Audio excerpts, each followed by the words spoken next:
This episode is dedicated to Doc Scott McCulloch. We'd like to just send out a message for you in memory of you, brother. Till Valhalla, man. See you when the time comes.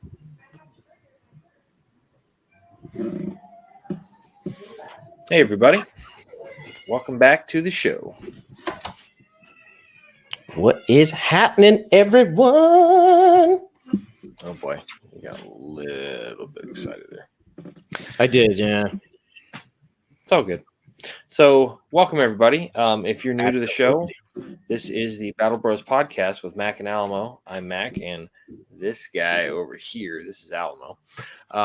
We are basically two friends that have known each other since high school, and, just decided, no, it's too early to do that.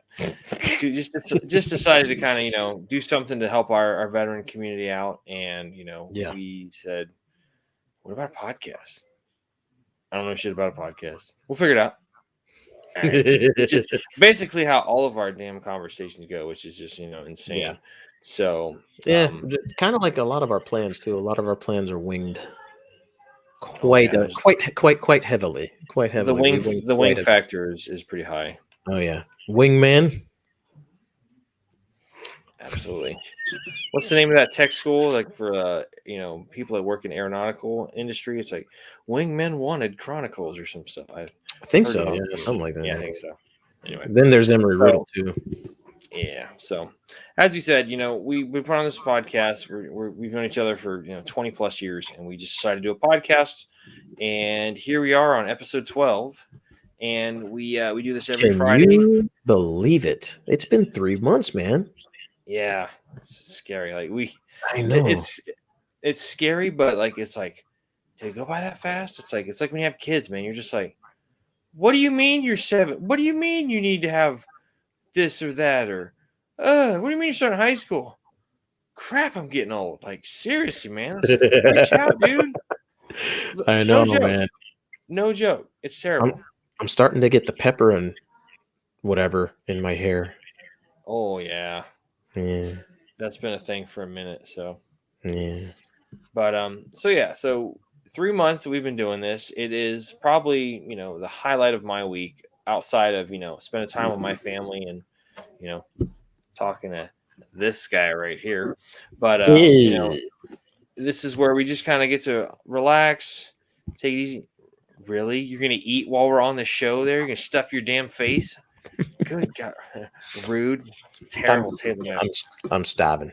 Yeah, okay. Yeah, you're apparently from Boston all of a sudden, too. It's like, I'll go sit up there in Fenway Park on the Green Monster. Holy cramoly. It's Wicked Jack down there. Wicked Jack. You know who my favorite player of all time is? Noma. Way to go, Noma. We fucking love Noma. Anyway, which for anybody that's not from up there, that's Nomar Garcia Parra, and he was a Boston legend up there with Big Papi and the like. So, anyway, that was a bit of a sidetrack for this, but yeah. If you haven't seen the show before, and if you haven't figured out by now, we're a couple of asshats. Like, we really are. We use humor for everything. Like, we can't do a straight conversation without cracking a joke. Don't ever ask us to do a funeral for somebody because. Yeah, especially if we know that person, we're just going to talk about stuff that we did together, and it's going to end poorly. Yeah. I mean, so the way this got started is we hung out, earlier this year, and we kind of wanted to do something together, and you were very insistent upon that, Alamo, and just like, man, we do something.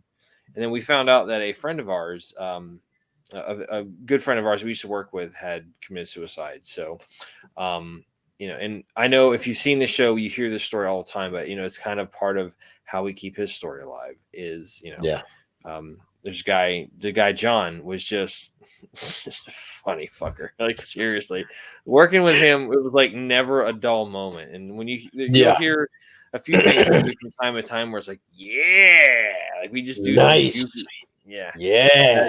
That's usually in reference to John. So, starting off, John, we love you, we miss you, buddy. But also, it's just he is one of the big reasons why we do this show and have fun with it. So But so hopefully, kick back, sit back, relax, enjoy the show.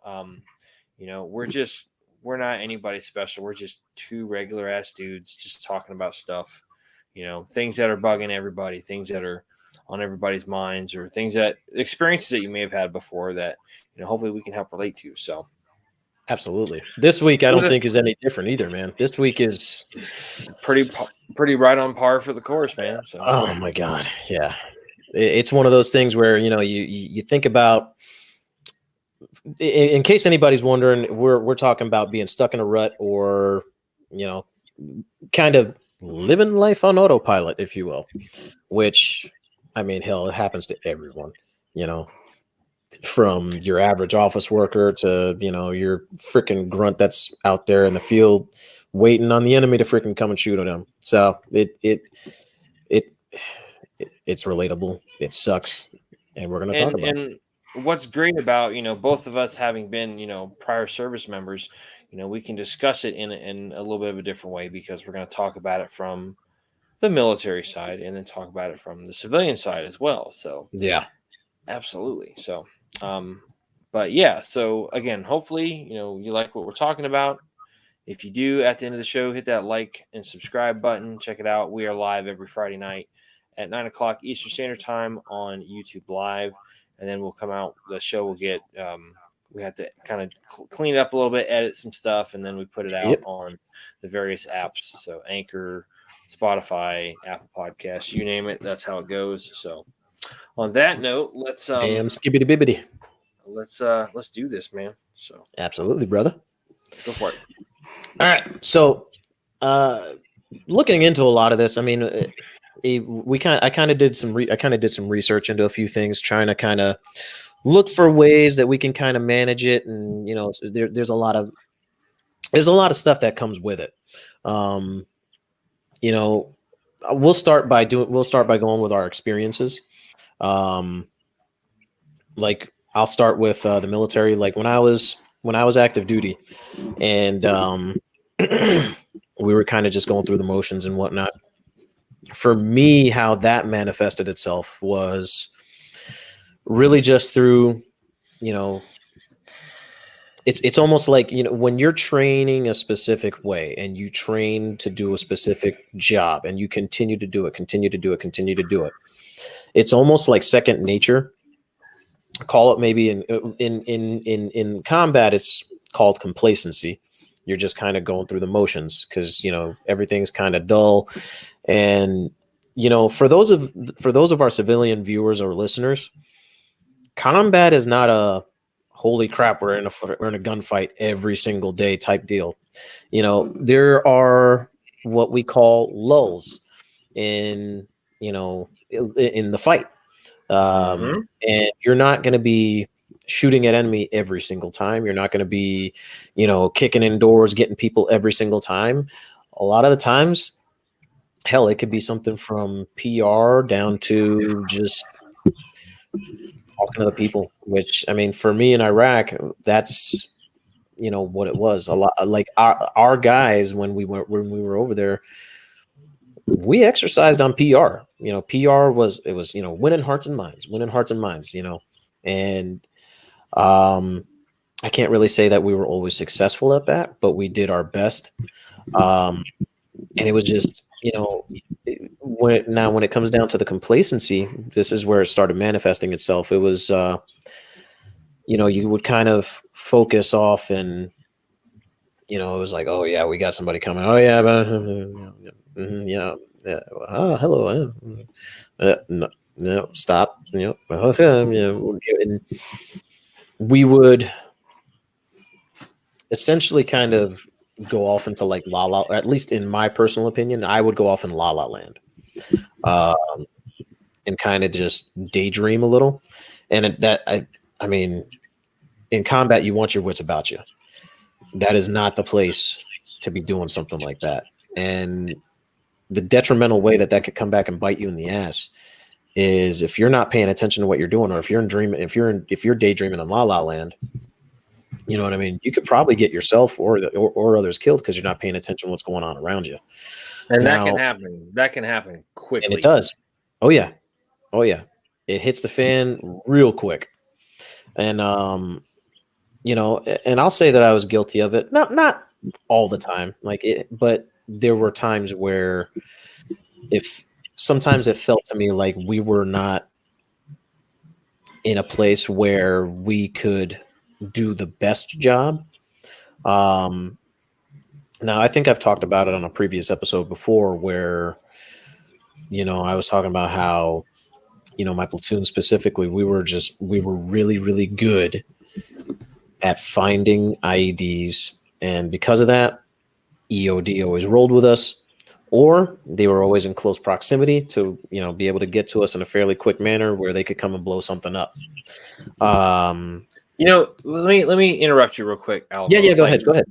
You've said that several times, and whenever you mention that, we were really good at finding IEDs. I'm like, every time you say it, I'm like, Jesus, of all the things to be good at, it's like, can I be good at kicking field goals? Like, I don't want to be good at finding IEDs. I'm like, Yeah, that's kind of like the shit end of the stick. You're just like, oh, look, we found another one.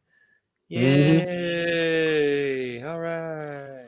But I mean, I realize you guys, you know, went over there and you did and exceeded the expectations of your mission. So it's like, hey, I get that. But I always found that statement just a little bit perplexing. I'm just like, you know, I don't know if I would have said it like that. But anyway, yeah. by all means, continue. Just had to bring that up. Just commentary. No, I hear you, dude. But you know, again, like I don't ask me how, but it was something we were good at.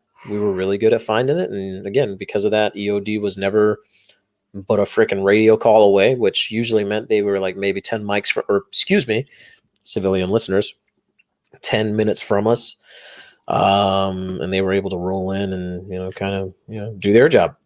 Which, if you've been listening to the show, we covered that in episode 5 called Yes, we did. Jagging. Mike is, you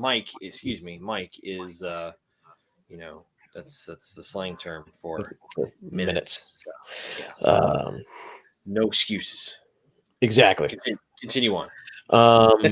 But yeah, you know, it became like just doing that for whatever reason, you know, and I still felt like we could do more, especially when, you know, there was a certain point where Solder City was blowing the hell up, man, and 1-2 had taken over the area of Baghdad, and they went into Solder City, and 1-2 was getting just jacked up, man. They were getting jacked up, you know, anything from roadside IEDs to even, you know, the Al Qaeda guys got bold. I don't know what it was, but for whatever reason, my unit 3-2, we scared the absolute piss out of those guys. And then when 1-2 went in there, they got lit up, man. And that's not to say that 1-2 didn't do their job and that they didn't fight the enemy back and, you know, kick some ass. But, you know, when 3-2 left, when we left that you know, that AO, I don't know, man. Things changed. Yeah, it felt wrong too. It felt wrong. Yeah. Man. I can't explain why. Well, then I want to add a little bit of commentary on that too. So a lot of people think, you know, we're over there in a third world country and that they're, you know, we're fighting an enemy that may not have the resources that the U.S. military has. And that's true to a certain extent. But at the same time, you know, simple powers of observation, you can tell when a different unit comes in, especially like, so when I came into Afghanistan, we replaced the 45th Infantry Brigade, which I believe is the National Guard, main National Guard unit in Iowa, I believe. It's somewhere in the Midwest. I'm not 100% certain. I'm sorry that I don't know that.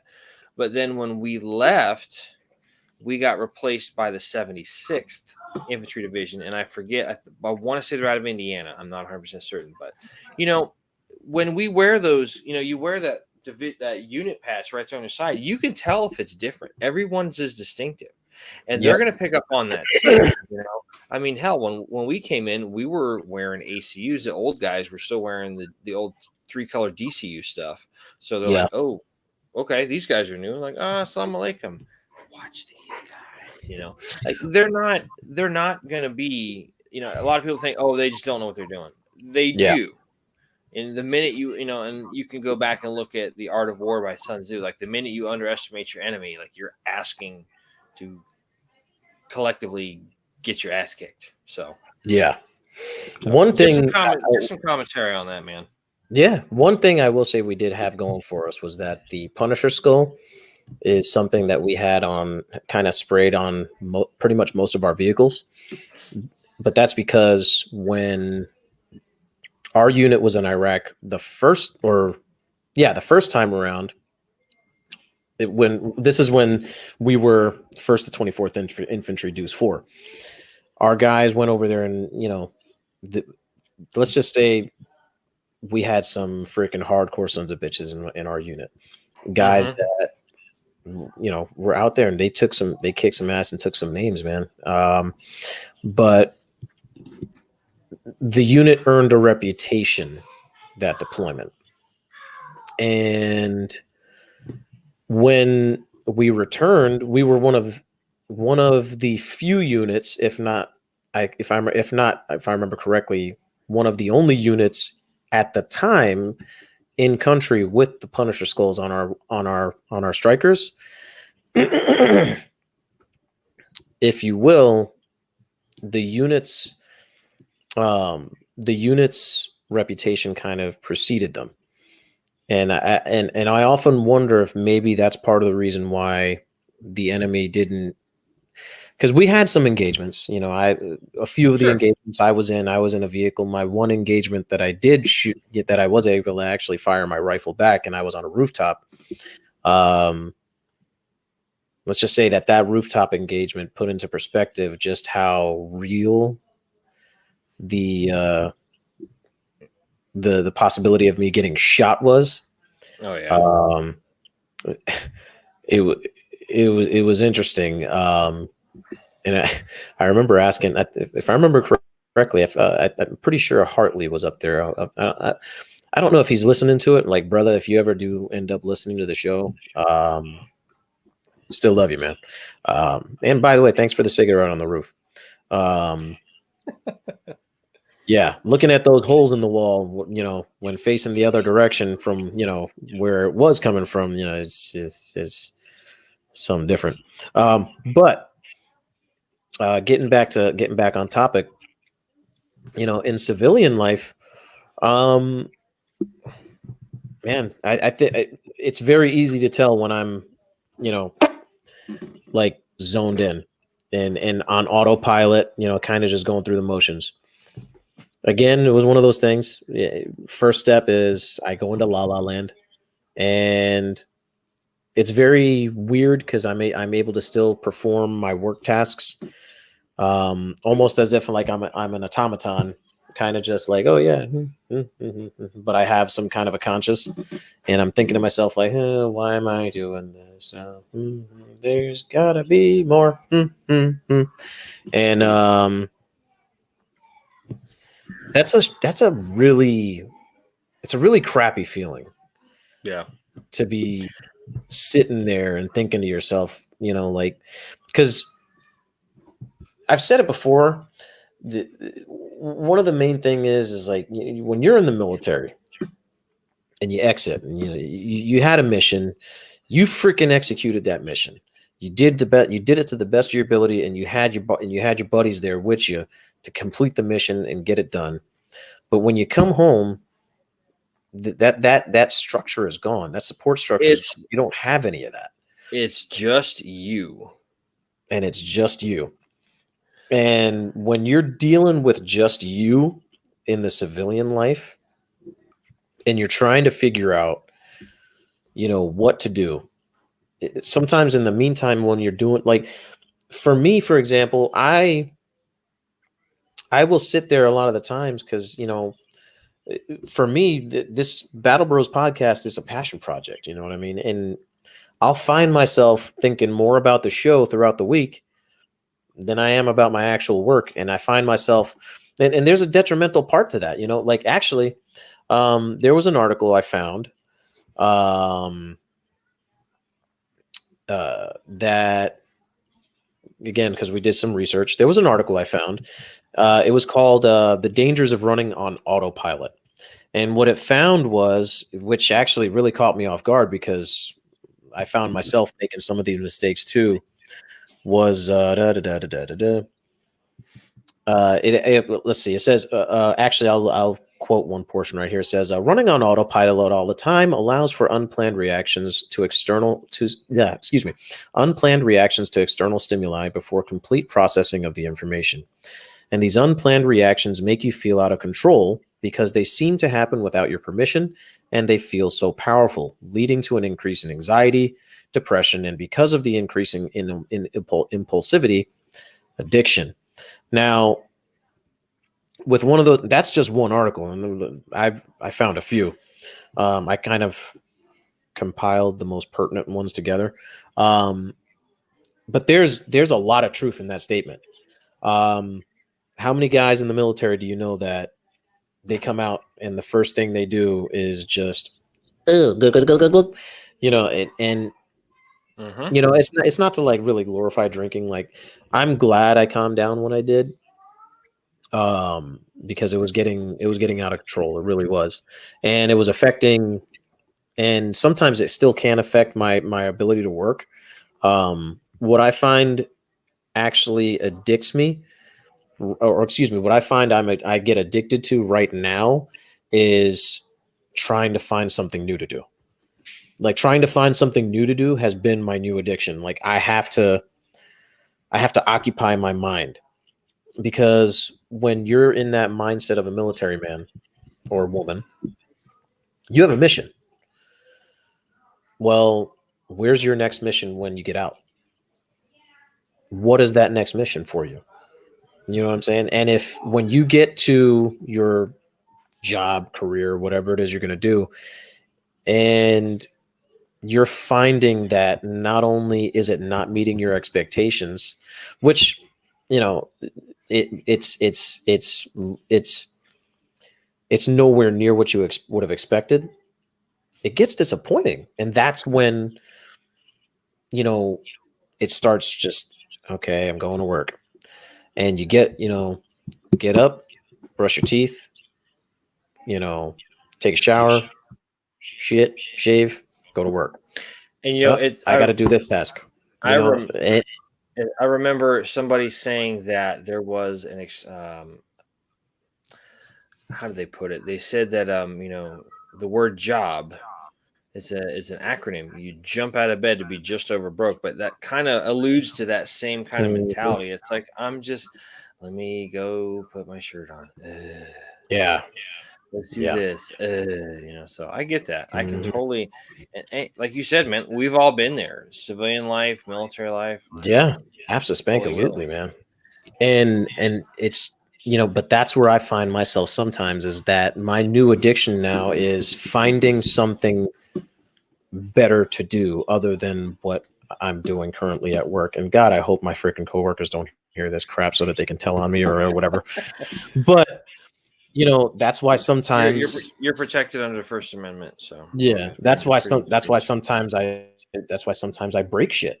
Not on. It's like oh, I ran that over with the forklift. Mm-hmm. Oh shit, I ran into that box. Whoops.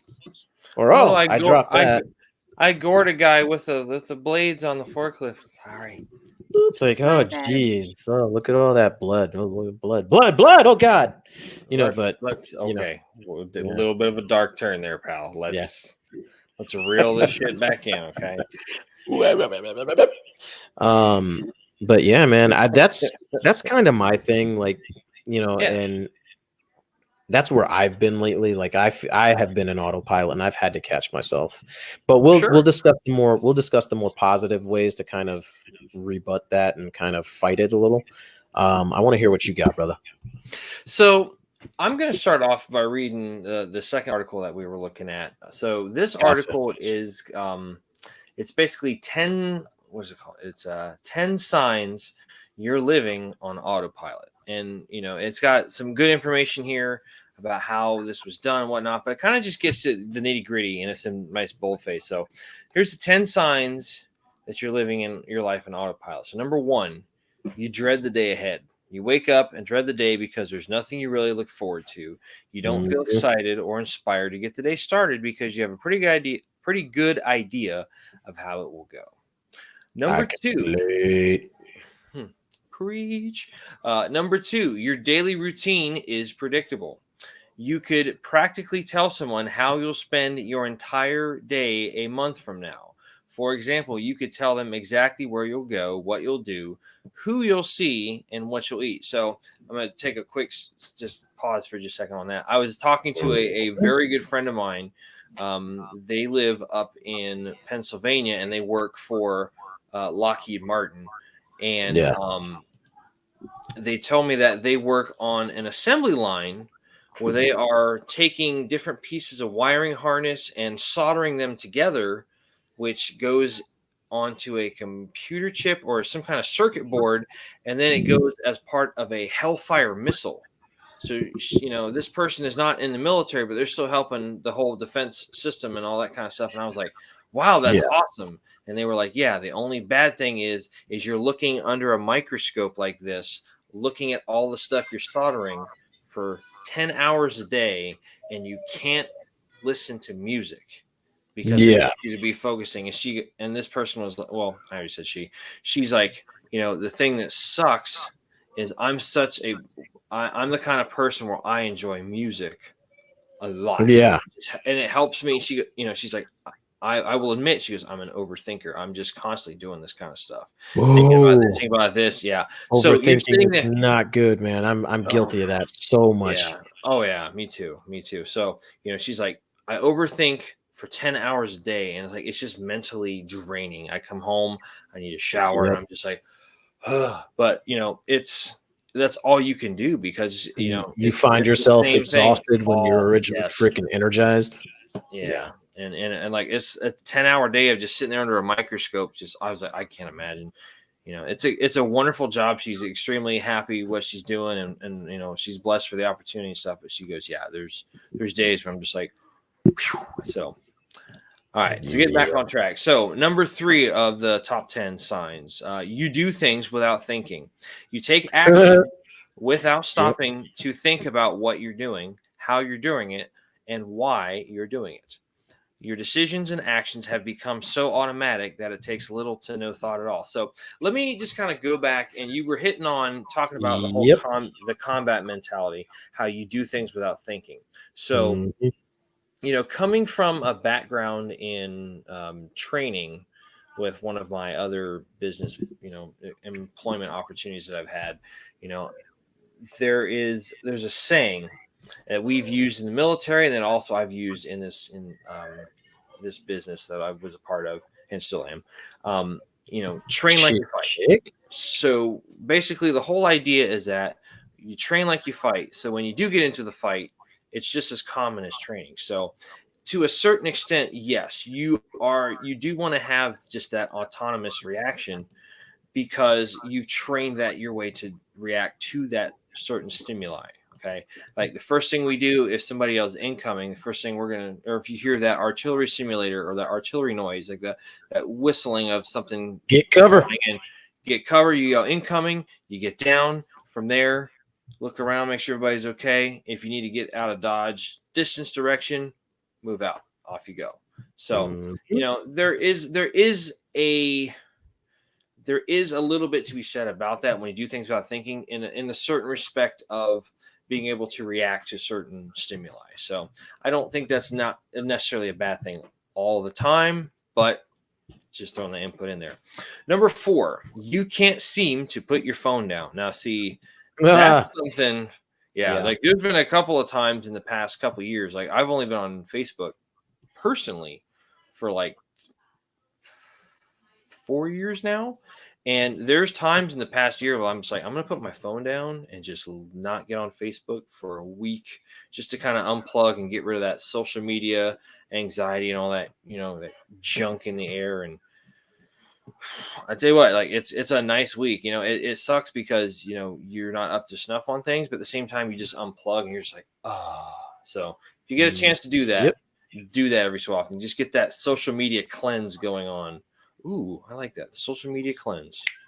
Hey, there you go. Yeah, man. Yeah, nice. Nice. Yeah. There you go. Number 5, you stay deep in thought. You constantly catch yourself deep in thought, thinking about things that are currently happening when you're doing something else. Basically, Also guilty. you're mentally checked out in La La Land. Oh, I think we literally just said that. Wow. Number 6, you have a difficult time remembering.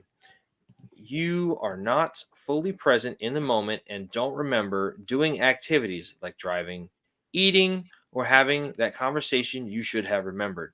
Let's just say you can easily forget the little things and feel mentally Knowing pushed where I at put my times. product scanner.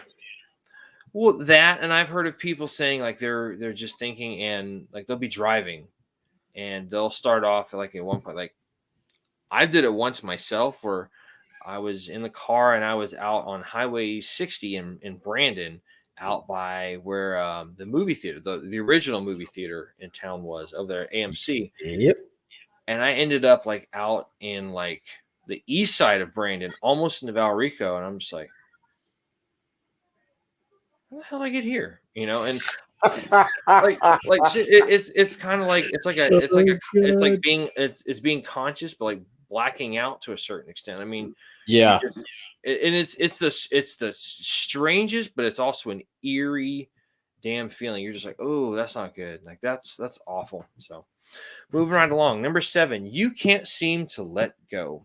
You do what's familiar, even though you know it's not serving you anymore. For example, you keep the same unmotivated and unambitious people around, stay in the same career, hold on to things you've outgrown, live in the same old place, and do things that don't inspire you because you're used to it. And I have the perfect stereotype of that example. So, you know, we both went to high school together.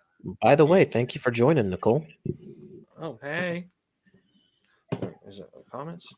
Mm-hmm. Hi. I know who that is too. Anyway, what I was gonna say though, so you know that movie Just Friends with Ryan Reynolds? Yes. So he goes back to his old town and stuff, and there's that one guy who's like in his middle age, he's like 30s or 40s, still rocking his leather jacket with the rest, and he's like, yeah, man, like class of 67, woo! Like just still sitting there, hasn't left the same, has been in the same town the exact same for this entire yeah. Nicole's like, oh, it's all good. It's all good. Listen, we are in a safe place. Everybody is welcome here. Please talk to us. That's a good NPR voice, by the way. I know you meant the intro you're doing on Facebook. That's pretty good. But yeah, there's that guy who's in the movie, and he's like, he's been living in that same town. And lo and behold, where we're from, you know, where our high school is, it's in Seffner, Florida. Sniffner. There, you know, like everybody, you know, one of the big things to do if you're on the football team is after the games on Friday night, when you get back to school, everybody jumps in the car and they go over to the Beef O'Brady's over there in Seffner. And like, that is like how that place makes its money for the week. You got all these people in there and they're just, you know, they're just talking about the game, doing this, and that. And, you know, like I've said it once or twice before, you know, we've gone, and I'm not saying we're the best example, but just for both of us, we've gone on and done other things where we've traveled the world and seen other parts of the world, like going through Ireland, going through Germany, you know, being in Kuwait and, you know, Turkey and all this stuff. And you got guys that are our age, you know, 37 and 34, 35, that are still living at home, still living at the same time, but still living at home. And, you know, and I'm not saying there's anything bad to that, but I'm just saying that exists. That stereotype exists for a reason. It's like get up and go do something, man. Take a freaking cruise. Like experience even if it's one of those, the world. The world. Be like Aladdin showing Jasmine. I can show you the world. Shine, shimmering, splendid. Oh my gosh. Wait, sorry. That was amazing. We started doing it at the exact same damn time. Oh my god. Oh my god. I promise you, we have not been sponsored by Disney. They probably want nothing to do with us. They're like, you know. Let's hope we don't get a freaking strike for that one. So the other example that I was going to say, what was it? You can't seem to let go. Oh yeah. So I'm going to bring up your lovely wife here, Alamo. Tisha is always talking about. She's like something she tells me from her thing. If you haven't checked it out, Flipside Mentorship. There's the shameless plug. Flipside Mentorship on YouTube and also on the interwebs. It has its own website. But she tells me something all the time. She's like, change your circle, change your life. And that is true, man. Like I've had some friends in the past where, you sit here and you're like, like you hang out with this person and you're just like, I don't really know what they contribute. Like I don't want to say like a hanger on or clingy, but you're just like, and then eventually you just kind of grow out of that, like you just, somebody told me one time it's, quality is vastly superior to quantity. Like, I don't know how some people have like over 1,000 friends. I don't freaking know 1,000 people. Like seriously, I can name like maybe 100 if I sat down and had time to write all the stuff down. But yeah, and you just have these. Excuse me. You just have these people that just like, what do they bring to the table, man? Like they should be cheerleading you. You're cheerleading them. They're cheerleading you, and you're just making everybody needs a hype man. Everybody got to hype each other up and just be like, you're the shit. No. You're the shit. You're awesome. I want to tell you that kind of stuff. So anyway, I got in the weeds a little bit on that one, but we're back on track. So number 8 in our top 10 signs you're living on autopilot. You're not making meaningful progress. And this kind of goes back to what I was just talking about. Yeah. You make little to no meaningful progress. What's that? That's a tough one. Yeah. I've felt that way plenty of times. Hell yeah. You make little to no meaningful progress, toward your goals as days, weeks, and months seem to fly by. You're not focused on what's important to you in life and feel down because of it. Okay? Yes. That's the my God, kind of going off on a tangent, but I mean it's to do with the subject that we're talking about. Go for it. Do it, baby. Do it. The whole gratitude thing, man. Like it even mentions right there, not being, being happy with what you have or what, dude. I know this is a big deal to you because you're like zip, you're having a hard time just getting that first little chunk of word out of your mouth. Yeah, exactly. Being in an attitude of gratitude is probably one of being in one more time. Being in an attitude of gratitude is probably one of the most meaningful things you could ever do, and it's probably gonna be one of the best things you can do for not only your mental state but also your relationships.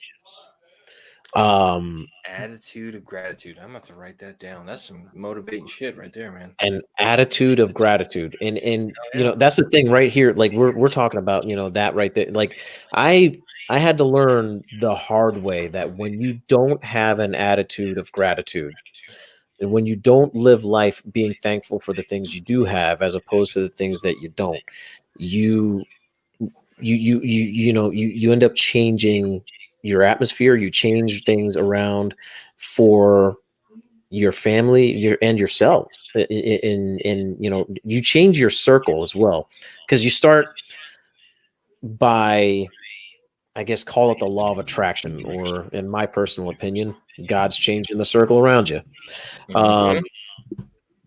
You end up changing your circle through influence of your attitude.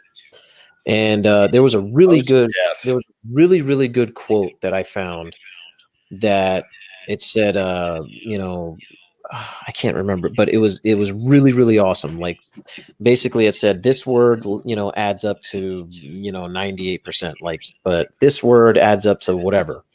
But then if you add up, the letters of the word attitude, which is, A for number 1, then you got T, and then, it all equals 100.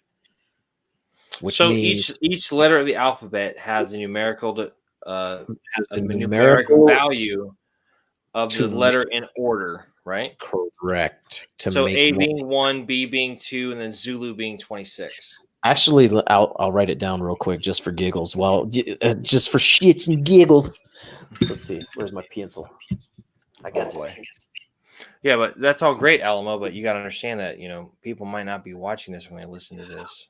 Oh yeah, good point. Yeah, guys, if if you're a listener, if you're listening to this not live, why do you say it like that? If you're a listener, just alienate half of our, half of the 12 people that follow this damn show. Go ahead and go ahead. Follow the numerical order of the letters in the alphabet and add them up. An attitude, I promise you, will always equal 100. That I swear, like that's what we could do. We could just sit around all day coming up with like just motivational stuff to use to give people just to keep them even keeled, man. Like that's what we should do. We should be like a Dr. Phil, but just not suck and be weird and talk like this all day. So anyway, let's So let's get back to the list. Number 9, and this one I think people are going to have a little bit more probably to associate with. You say yes more than you say no. You often agree to things you don't want to do and dread the decision after. Instead of carefully considering your options, you've made yes your default answer. For example, you say yes to working late, hosting a family gathering, watching the kids, or going to the party when you'd rather just stay home. I'm going to need you to work Saturday and Sunday. Yeah. No, don't just like, dude. What did we learn when we were kids? Those TPS reports marked properly. Okay. And what did we? So here's a great tie-in. What did we learn when we were kids when it comes to drugs? Just say no. Just say no. So you know what? If something's bugging you, man, I hate that. You're like, you have those people that are sitting there. Like, what's a good example of that? That one waitress from Waiting, another Ryan Reynolds movie, where she gets outside. She's like, "Oh, I want this to be so happy." It's like, just eat the damn food. What you got? I gotta take it back. Hi, how is everything? Fantastic. I'm gonna choke your head off. Yeah, exactly. So I get that. I think that what was the name of that actress? That's I don't remember, but she's such a great part of that film. She is, and she's hilarious. Yes. I think she's actually Hispanic too. And there's just such a great ensemble cast. Yeah. From Justin Long to yep. What's the guy, the guy, the chef? Dane Cook? No, not there's him, but there's also the Hispanic dude that's been in like everything. The Puerto Rican guy? I think so. He's like, come on, baby. Yeah. Whatever that dude's name is. Like, I should know that. He's such a great actor. I'm gonna have to. He's like in almost every Adam Sandler movie too. I have to look it up now. We're taking a complete sidetrack from this movie. Yeah. From this show. It's gonna bug me until I know. Luis Guzman. Yes. Luis Guzman. Yeah. Puerto Rican guy from New York. Awesome. He's so great. He's so good. So anyway, let's get to our last one. Number 9 was you say yes more than you say no. Just remember, folks, it's okay to say no. Right? And that goes to a wide variety, a large smattering of causes you can use that for. So absolutely. Number 10, last but not least, there's a better life to be lived. You believe your life could be more joyous, but you feel stuck in your current situations. You know deep down that you've settled in too many areas of your life and wish you would have taken a different path. So I would agree with that to a certain extent, and I was talking to somebody a while back and they were like, man, if this had never happened, you'd be on a different path. I'm like, thinking about everything I have in my life collectively, the friends that I have, the family I have, I don't think I'd want to be anywhere else because I've got wonderful family members. I've got great friends, including, stupid right here. I got to stop doing the visual. We brothers. Yeah. Did we just bro it up live on the air? We did bro it up just now. Out fucking standing. That's awesome. Damn right. You know, I'm very blessed and fortunate, you know. Like, you know, something like my daughter especially, they're like, you know, I wouldn't change. You know, I tell her all the time, I was like, I wouldn't do, I'm exactly where I want to be. I wouldn't change you. She's like, oh, you could have gotten a better kid. I'm like, no, absolutely not. I said, you know, we're human. We're learning. It's all good. And something I tell her, I mean, and I'm trying to impress upon her is like, Yeah. you know, when we say prayers at night, you know, something that I say with my daughter when we're saying prayer, I'm like, we pretty much just talk to the Lord. And it's like, you know, thank you for the roof over our heads, the clothes on our back, the food in our bellies, and the love in our hearts. Because that's all you need. Like, seriously. And, Yeah, you know, man. I had to tell her a while back. I was like, you know, I was like, in Afghanistan, there's kids that have maybe one of those, and they might have Yeah. just eaten today. You know, it's like you see kids all over the world. I'm like, you just need to understand, like, you're very fortunate, you're very blessed, and all this kind of stuff. And I know we're getting into, getting into like attitudes and mindsets and all that kind of stuff, but it's kind of important. It's like, you know, you never know, you know, there's things that can happen like that'll change your life for the better, for the Yeah, good, man. sometimes for the worse. But everything, good and bad, is what makes you into the person you are today. So I just feel like that's important. So, and it defines you. It's who you are and all that kind of stuff. So, for the civilian side of it. Now, the one other thing I wanted to mention on this, and I'm going to totally turn this back over to you. So, I know I was talking to somebody. You know, we were going to talk about this from the military side and the civilian side. So we did civilian. So let's get back to the military for just a smidge. Mhm. You know, when I was going through basic, we had a guy who was he was kind of like a subject matter expert. He was a SME on something we were doing for AIT in infantry school. And back then it was only 14 weeks, not the 22 weeks that is now. So it's like, phew. But he had been in the same company, in the same battalion, in the same regiment at Fort Bragg for 15 years. He went from E1 to E7 and stayed in the same damn line company. I don't know that I've ever heard of that happening too much, but to go and stay in the same company from going from being a private to a platoon sergeant, it's like, damn, like that's, you probably have like seen quite a few company commanders come and go and all that kind of jazz. Yeah, absolutely. I would imagine I would be just losing my mind after a while doing the same stuff. But another thing too. Speaking of, real quick tangent, Yeah, just for giggles. Did tangent. you know that there is a Navy SEAL? He is the longest serving Navy SEAL ever. Who has he served through Vietnam. He served through Gulf War. He served a portion of, I believe it was OIF, maybe not OEF, but OIF. Mm-hmm. He has the longest service record of any Navy SEAL at 47 years. Do you remember the guy's name? Because I think I know who it No, is. no, but I'm gonna. I want to relook. I want to really relook it back up or whatever when I get a chance, and we're gonna cover that at one point. That'd be pretty damn cute. Dude, I think I know who that is.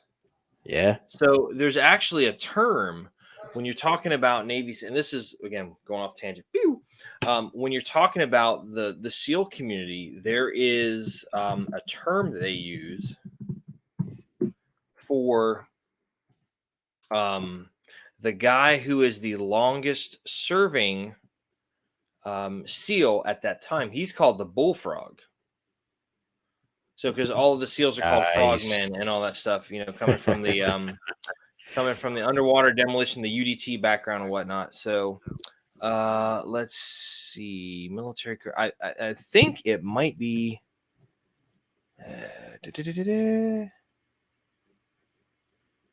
So he commissioned. Okay, so I'm looking at. There's a guy. He actually used to be the commander of Special Operations Command here in Tampa. His name's Admiral Eric T. Olson, and his middle name is Thor. It's like, you're a badass when they're naming you after freaking, Norse mythological people. It's like Odin's Thor. son. Yeah. Hell yeah. So, and what's interesting about him is he was the first SEAL to be promoted to 3 and 4 star. He was the Bullfrog, which is the longest serving Navy SEAL on duty at 4-star flag rank. Olson was the highest ranking Navy SEAL to hold the Bullfrog title. He was succeeded by 2 other guys. But yeah, I mean, like, he had been around for a long damn time. And then after him, I think came in Admiral, what's his name? Admiral Mcraven, who was the guy that was responsible for the Bin Laden raid. And he's got that really motivating speech talking about 10 things you can do if you want to, if you want to change your world. Like, one of the first things is get up and make your bed. And it was at a commencement speech for the University of Texas. He was the keynote speaker at a commencement university, at a commencement. They gave the commencement address, excuse me. But it was dope. So anyway, I'm sorry, dude. We went off on a bad tangent there, but get back. A little bit. Pull the reins in. Pull the reins in. So back to what you were saying though about. Oh, I'm sorry. I forgot what I was going to say. I promise I'll shut up after this. So anyway, so you had the one guy who spent 15 years in the same company, E1 to E7. And then I've known quite a few guys who have been in the military for a long time. And the way that they say to keep it interesting, man, reclass, change your MOS. You imagine being, in that first guy I mentioned, being 11 Bang Bang for 15 years in the same company, the same unit, the same base, the same division, all that kind of stuff. Hell, look at First Sergeant Spence. Our ROTC instructor from high school. He was infantry. He was also a drill sergeant, which is a special duty. It's not really a different MOS, but it's a special duty you can do. He was, he did all this cool stuff. He was a inspector general. He was with the Inspector General branch. And then, dude, in his office, you remember he had that big poster where it was like retirement ceremony for the Sergeant Major of the Army, Sergeant Major Kidd, and he was the adjutant for the whole thing. It's like, do something that's going to give you some opportunities to do some other cool stuff, Mm-hmm. Don't just do the same thing all the time. It's like, that's how guys, like, even in law enforcement, they start off doing working patrol, and then from there they get into doing SWAT, or they go K9, or they go hostage rescue. That's funny, because that ties right into what I'm talking about with the article that I just put, the final article, which we're going to cover this, and then we're going to probably jump off of here. But but yeah, man, challenge your freaking mind. I mean, that's what it says in a nutshell at the end of this article, is challenge your mind. You're not gonna find a lot of meaning to anything really if you don't find ways to challenge your mind. You have to find ways to bring something new to the table. You have to find ways to change things up a little bit, enough to where it helps you to break up the monotony. Yeah. Because obviously day-to-day tasks in everyday work get very monotonous. I work at a warehouse every Monday through Friday. It's the same task. Mondays, pull the trucks, get things ready for tomorrow, get things ready for the next day. Tuesdays, pulling transfers all day. I go pull the transfers every day. It's the same, every Tuesday it's the same branches. They all get the same freaking thing. Sometimes they change it up a number or two by like maybe 5, 6, maybe sometimes 15 to 10 freaking different line items, whatever. But it's the same damn thing every single time. Same damn thing. And it just, when you're doing the same thing at work every single day, it gets kind of redundant. It gets to the point where you start thinking to yourself, like, holy crap. I'm sorry. I'll tell you what I'm giggling at here in a second. I'm literally doing everything that I'm literally on. Like, I can do all of that. And honest to God, I can do all of that without even thinking about it. And that's with looking at the scanner. And I'll look at a scanner, looking at items on a scanner, and I'll go. And before I know it, I'll have picked the entire order, and I will think to myself, like, well, that was like 15 minutes, and oh, that was an hour and a half. Holy shit. But that's just how it goes, man. And then, of course, obviously, that's the thing. Do something different. If you have to, talk to a supervisor. Say, hey, I got to do something new. I'm going nuts. I need to do something different. Because what are we as human beings? I'll tell you one thing: we're not freaking mind readers. So the best thing you can do is to talk to the people around and above you to let them know, hey, I kind of feel like, I've got this down packed. Is there anything, do you guys need me to do something different to maybe kind of break things up a little bit? You know what I mean? I'm glad you kind of stopped and answered your own question, because you're like, what are people? I'm like, and I just immediately flashed to that line that Tommy Lee Jones says in Men in Black: a person is smart. People are dumb, panicky animals, and you know it. It's like, oh, that's not where you were going with that. My bad. Let me just keep these thoughts to myself. My bad. Yeah. Anyway, continue there, pal. But excuse me. But yeah, man, really, like, you want to challenge your mind. You want to go ahead and excuse me. Good Lord. Are you dying over there? No, I sucked in some spit down my windpipe. Lovely. That's fantastic. Oh yeah, you're not gonna die live on the podcast. That would suck. Ratings would take a shit.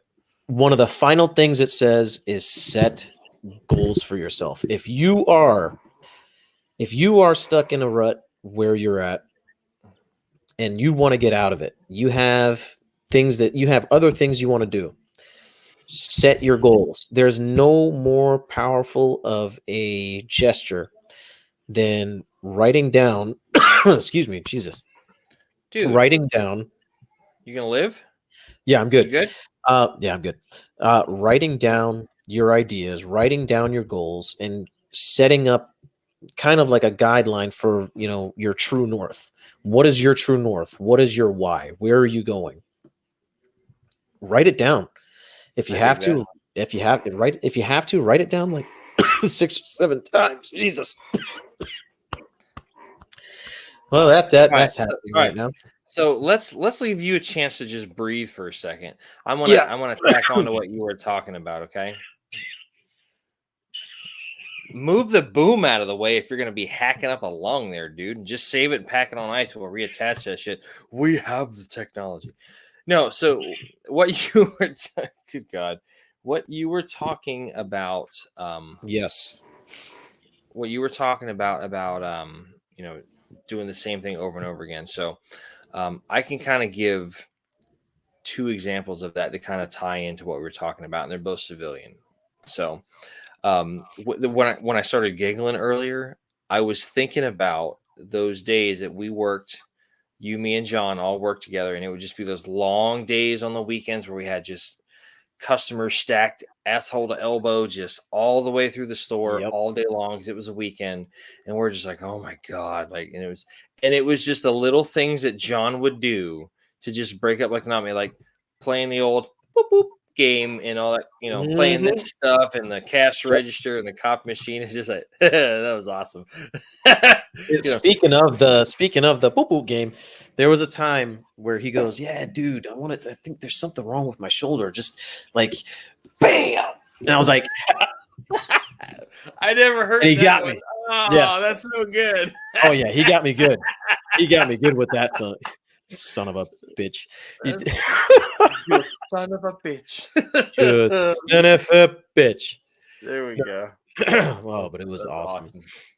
But so, yeah, man. Another example that I was going to give is, so last year during 2020 when Corona was in full swing, just getting stuck in your house. Like I would get bouts of cabin fever, like so bad, just not working because all the schools were shut down, and it was just awful. But one of the things that really helped me make it through that was my buddy Brian, who I've mentioned a bunch of times on the show. Mhm. You know, we would get together and we'd kind of alternate. We'd sometimes take my car, but you know, what made him special was when we would take his Jeep and we would just get out and we would drive for like 3 or 4 hours and just kind of just be like, just like have that verbal mental diarrhea where you're just like, I gotta get rid of all this out of my head, blah, blah, Yeah. blah, blah, and just get rid of all that junk. And it's just like that kept me sane, like no shit, no BS, just that was how I made it through last year. Just keeping myself, you know, we would get out and we would just have conversations about, you know, just life and leadership lessons and just goofy shit every once in a while. And it was just like, yeah. Number one, you're riding, you know, like he called it, he called it top down therapy, like putting the top down on a ragtop Jeep, which is amazing. Gotcha. Especially when it's a nice time of the year, like in the fall and kind of getting into the winter. It's just wonderful. But just having that experience of riding around the Jeep and then also just having a great stimulating conversation or just sitting there and just laughing your ass off. It's just like, A yeah, stimulating conversation. why are you being weird all of a sudden? to quote to quote the young people, hold on. Whoa.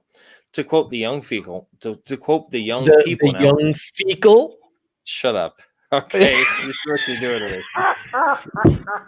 To quote the young people all the time, they'll look at you and just be like, "The fuck." Yep. Straight up. So, but yeah, I get that, man. Just having that same routine day in and day out, it can drain you down worse than, you know, being physically exhausted. That mental exhaustion is just, that's a real ass kicker. Like it seriously is. So, But yeah, man, I think that we got a big old chuckles from Nicole there. Yeah. But yeah, man, set goals, man. Challenge your mind. Do things to break things up. Do something to break things up for yourself. And it doesn't have to be anything super complex. I mean, like just get out and like, you know, I'm so proud of my mom because she started doing this thing where she just got out of the house and she'd start walking and, you know, it was like a little bit at first. Now she walks like 3 miles every morning. She's like, no, I gotta get out. I gotta get out and do it. And she's so regimented in it now. And I'm just like, because I used to go walking with her over the summer and all that kind of stuff. And you want to go? And I was like, yeah, sure, I'll go with her. And then after a while, I'm like, nah. But she'll come out and she's just like, where were you? Sleeping? Soft ass punk. I'm like, what the damn, mom? Like, she doesn't use that kind of language. She's a real lady. So love you, mom. Yeah, I think we both know mom better enough to know. I will neither confirm nor deny anything on a live video on the interwebs right now. This will be out there forever, but my mom is a classy lady, so that's all we're trying to say. Yes, she is. Let's start wrapping this up, dude. I think we covered everything. Absolutely, yeah. I think we're good, man. So we have our dealio that we do every single week where we cover the Battle Bros Code. You created a monster. I have created a monster. So as we go through the Battle Bros Code, you know, obviously, you know, bravo, be tenacious in anything and everything that you do, which is essentially just when you have a task in mind, go for it, brother. I know you're about to say something.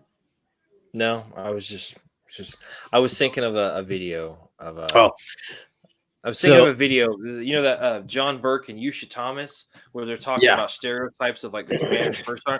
All right, just caveat for what the fuck, what the commander said. Don't pussyfoot nothing. All right, you got the sir. Go ahead. It's just, it's so good. It's so good. So yeah, be tenacious in everything you do. Do everything that you can to 100%, man. Get after it. Get after it. Get with it. Do what you got to do to just get it done. Romeo, refuse to surrender. Just don't give up on your task, man. That you know, giving up on what you're trying to do, it's it's almost like a way of not only failing yourself, but think about it as a way of you're failing the others around you. You know, refuse to surrender. Don't give in to the voices in your head. Don't give in to the situation at hand. Get over it. Get it done. Don't be the bitch. Make it your bitch. Who? Bam. Oscar, obliterate your obstacles. Hey, we all got ways of doing stuff. Beat it to death, shoot it, blow it up, whatever that in that idea, that task in your mind is that you want to get done. Do what you got to do mentally, physically to get over it and just destroy it. Something I always remember is I always remember the good folks at BBC. No, not really. I remember the acronym BBC: breach, bang, clear. Done. Move on. Check the box. Next. Yeah. Or as the Hodge twins would say, yeah. Sierra, seek out a friend in a time of need. Guys, gals, we don't do any of this alone. We don't do any of this alone. As you see, me and my buddy here, Macalicious, we're not doing this podcast alone. So I caught you off guard with that Macalicious. So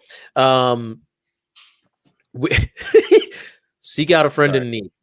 Seek out a friend in a time of need, man.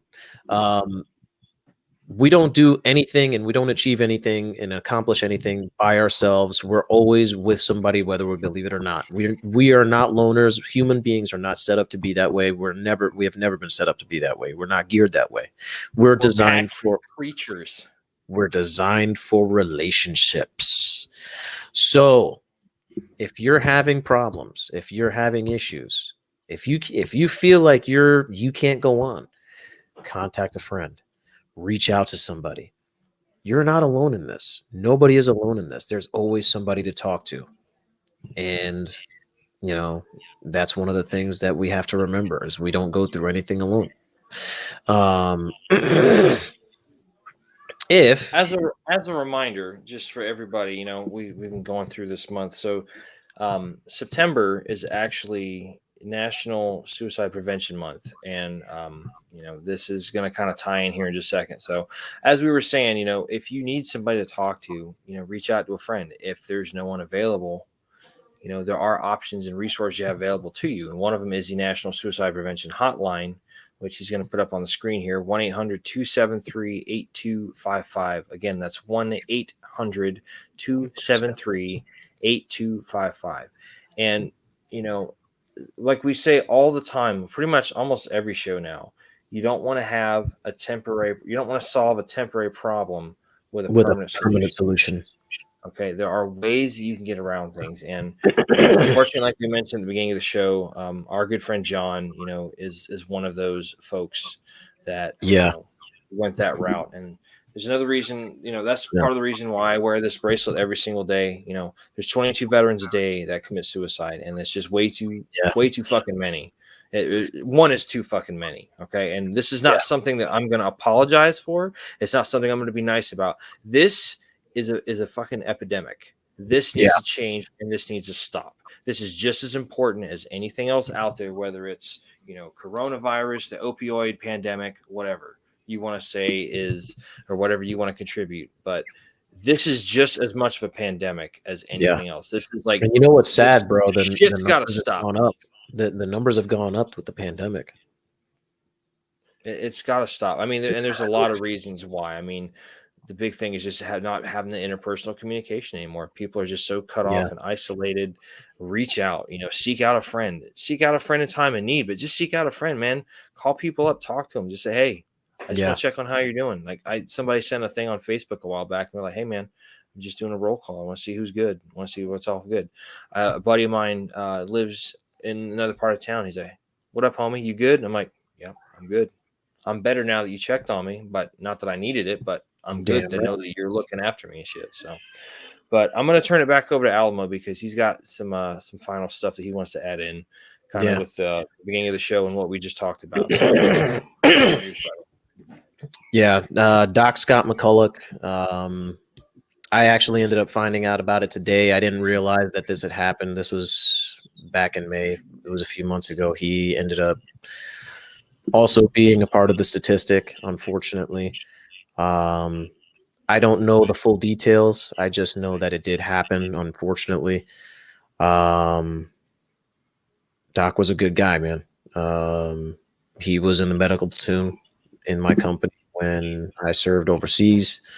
And I just remember him being a really, really laid back, really cool guy. And, it's one of those things where I'm up to number 5 now, in terms of, people that I've lost to this, unfortunate statistic. And I just want to say to you guys, hey, anybody out there that's having issues, anybody that knows somebody that's having issues, share this video. Anybody that's having the issues that catches this video online, listen, don't make that mistake of thinking that you're alone in this. Your battles, your brothers, your sisters, they are there for you. And we always will be, because we never forget our own. We may not always contact each other the way we should, but we always remember our own. And with that, I want to say we're going to lift up a small glass in memory. What are you drinking? Shut up. Yeah. Hey, look at that, dude! It's like we're really brothers. Oh my god. Yeah. Oh my god. We're gonna raise a little tink. We're gonna give us a little clinky. Look at you taking your time. I gotta. Never mind. It's like the lid got stuck. It's called being a sissy. If we weren't on live on the air, man, I would say some horrible shit to you right now. Oh, God, I love it. Okay. Clinky. Ooh, clink. What do you want to say? To the fallen, we'll meet again.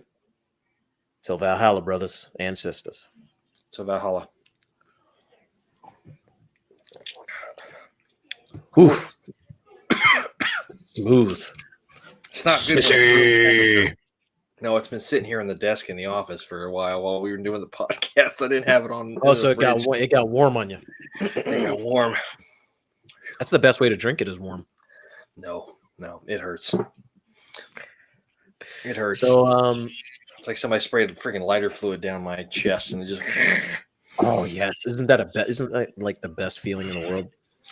I can't answer that because I'm a terrible Irishman. That Irish whiskey gives me like the reaction, as opposed to just being like, "Oh, nectar of the gods, don't you know?" So Irish people don't just say chur. We don't say that shit. So shut up. That's like saying, "Oh, I'm so hungry for some plátanos and some arroz con dule and some." Hey, that's delicious. Yeah, I'm sure it is. Okay, but I'm not saying some, stereotypical shit about it. So shut up. He's gonna go eat his Lucky Charms and have some whiskey. Shut up. So, on that, I believe we're gonna go ahead and close out the show. Yeah, we're gonna close out the show. I just want to say to everybody out there listening, to everybody out there that is hurting, just from the bottom of my heart, and I'm pretty sure, from the bottom of Max, it's mutual. We love you guys.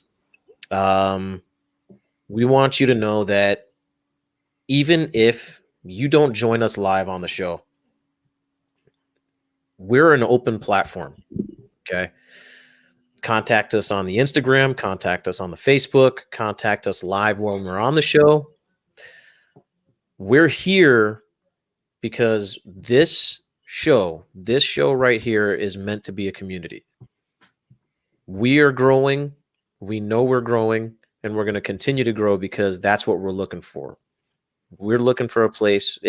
We want a space for other veterans, other people that are hurting, even first responders. This is a space for people that need help and need a community that knows that they got that we have their backs. And with that, like you said earlier, man, we look after our own. We're looking damn out right. for each other. This show isn't just about community. This show is a lifeline. We want to reach out to those who need help. And if you need help, if we can't provide it for you, you know, that's why we have the 800 helpline number every week on the show. But that's right. You know, there's only one of you, and you are important. We love you. We want to keep you around, and we want your story to be told. And That's that right. is why we do this every fucking week without fail, without falter. We are Damn here right. for you, and we want to keep you around. That's right. Yeah, that's my piece of it. So on that note, buddy, this is Alamo and Mac saying thank you again for watching the Battle Bros podcast. We hope to see you next week. Same Battle Bros time. Same Battle Bros channel. Same Battle Bros channel. Same Battle channel. 9 o'clock Eastern Standard Time, Friday nights, live on YouTube, and then afterwards, within the next day or two, it'll be on the other platforms. You can check us out on Spotify, Anchor app. We humbly are grateful that you watch and view the show. Please share with your friends. Please share it with somebody that may need it, because you never know, it may save them. So we appreciate it, and we will see you all next week. We want to say thank you. We love you, and y'all have a good week. And y'all be easy. Take it easy, and until then, we'll catch you on the flip side. Battle Bros out. Battle Bros out.